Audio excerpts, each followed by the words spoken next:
JOVA Podcast. Yo, what's up, everyone? My name is Nkosie Hospas, and I am a vocal arranger. Today, I'm gonna rant a bit. This is a rant. This is a rant. So, about maybe a week and a half ago, I bumped into this post on Facebook, and it's a post by a legendary vocal group, the New York Voices. And basically what they were sharing in that post or in that message was that they are retiring. They're calling it quits. And the group is folding, basically, or the group is retiring. And I felt a bit triggered by this because maybe just 2 months ago or 2 or 3 months ago, Manhattan Transfer also put out a post where they were announcing that they're retiring and the group is coming to an end. And I had a chat about this with, a lot of my a cappella friends, and I was like, when the Manhattan Transfer thing happened, I was like, how is Manhattan Transfer coming to an end? And I got really triggered by it when New York Voices put out their post as well. Like, but how are these legendary groups that have been around for 50 years, 60 years, how are they coming to an end? How do we carry on this legacy of vocal music where people have given their lives? They've given their lives to this thing, literally. And at the end of a 40, 50, 60-year career, they're calling it quits. I do understand the stress and the exhaustion that comes with such a long career, especially with what we do. Vocal singing is not easy. Traveling the world, having to play your instrument, that's your voice, every night. These guys sometimes do maybe 250 shows a year or something like that, which is insane.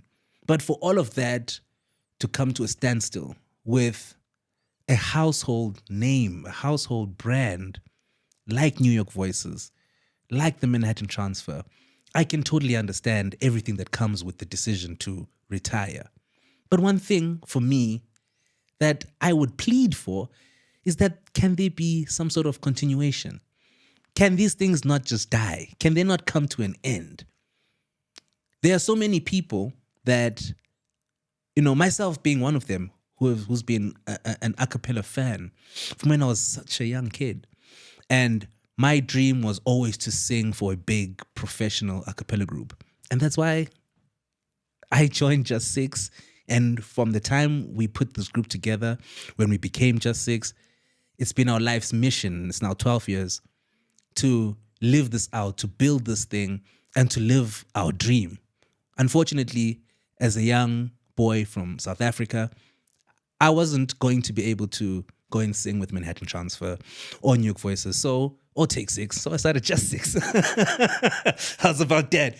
But that's the idea. And how many other people are there that have that passion, that have that dream of being part of this, being part of something that is an institution, something that lasts over lifetimes?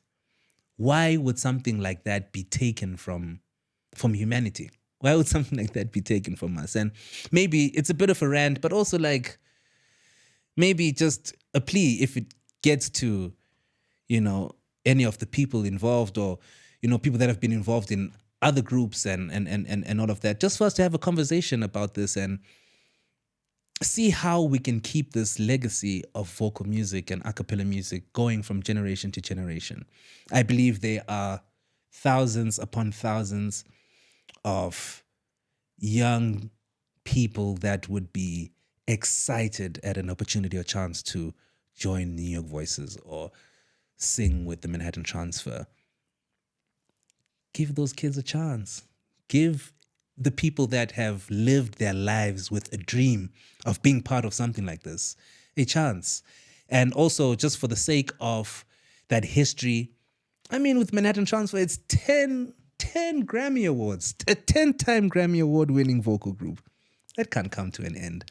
And for me, I always have the reference of the real group, what the old team, what they did, Anders, being led by Anders, and how they have kind of brought in a new generation of the real group. And that transformation was so beautiful to watch.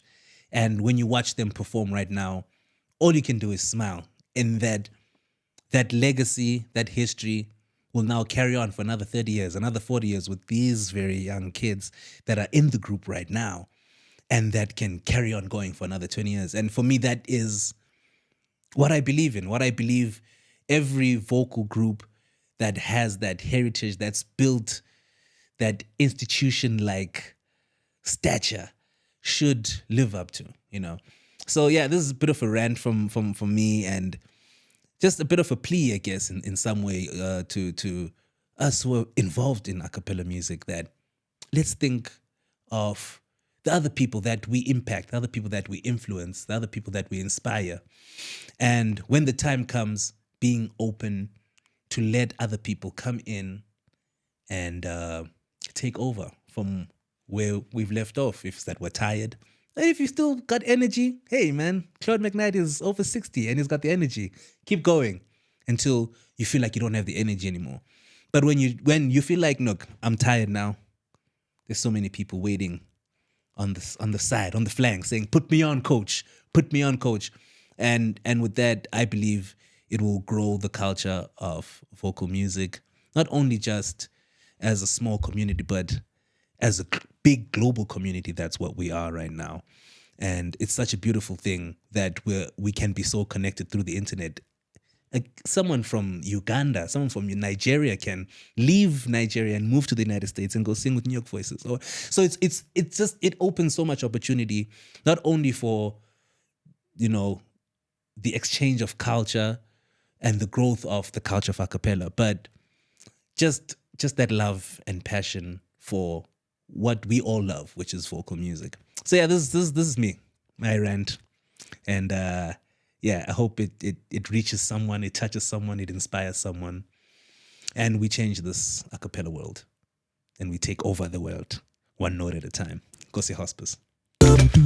JOVA. The JOVA Podcast.